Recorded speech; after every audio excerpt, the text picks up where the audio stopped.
आरक्षणातून प्रश्न सुटणार नाहीत, योजनाही तितक्याच महत्त्वाच्या असतात. पुण्यातील सारथीच्या कार्यक्रमात मुख्यमंत्री फडणवीसांचं वक्तव्य, तर आरक्षणाचीही मागणी योग्य असल्याचं फडणवीसांचं प्रतिपादन. कर्जमाफीतील अटींमुळे 70% शेतकऱ्यांवर अन्याय होणार. पंढरपूरच्या भूमीत शब्द देऊन सरकार खोटं बोलत असेल तर काय करणार? रोहित पवार यांचा सरकारवर निशाणा. एल्गार मोर्चापूर्वी सरकारला आमचं ऐकावंच लागेल, रोहित पवार यांचा इशारा. महापौर रितू तावडेंसमोर मॅनहोलमध्ये पडलेल्या मुकादमाची चौकशी होणार. मुद्दाम मॅनहोलमध्ये पडल्याचा रितू तावडेंना संशय. महापौर रितू तावडेंकडून चौकशीचे आदेश. रितू तावडे पाहणी करताना मुकादम मॅनहोलमध्ये पडले. छत्रपती संभाजीनगर जिल्हा बँक निवडणुकीत आमदार संजना जाधव यांना दिलासा. औरंगाबाद खंडपीठानं उमेदवारी कायम ठेवली. उमेदवारी रद्द करण्याच्या आदेशाला स्थगिती. न्यायालयाच्या निर्णयामुळे निवडणूक लढण्याचा मार्ग मोकळा. पश्चिम रेल्वेमधील हत्या प्रकरणात धक्कादायक माहिती समोर. आरोपी रोशन सुवर्णा बसनं कर्नाटकात पळून जाण्याच्या तयारीत होता. लोकलचा दरवाजा बंद करण्याच्या किरकोळ वादातून तरुणाची हत्या.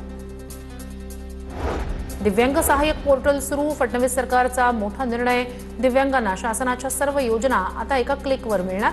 दिव्यांग कल्याण मंत्री अतुल सावे यांचा निर्णय. पोर्टलमुळे लाभार्थ्यांना त्यांच्या पात्रतेनुसार योजनांची माहिती आपोआप मिळणार.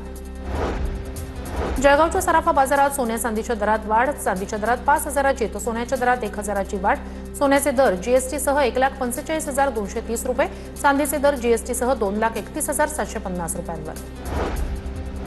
वाशिम जिल्ह्यात गेल्या 3 दिवसात दमदार पाऊस. पावसामुळे खरीप हंगामातील पेरणीला चांगली सुरुवात.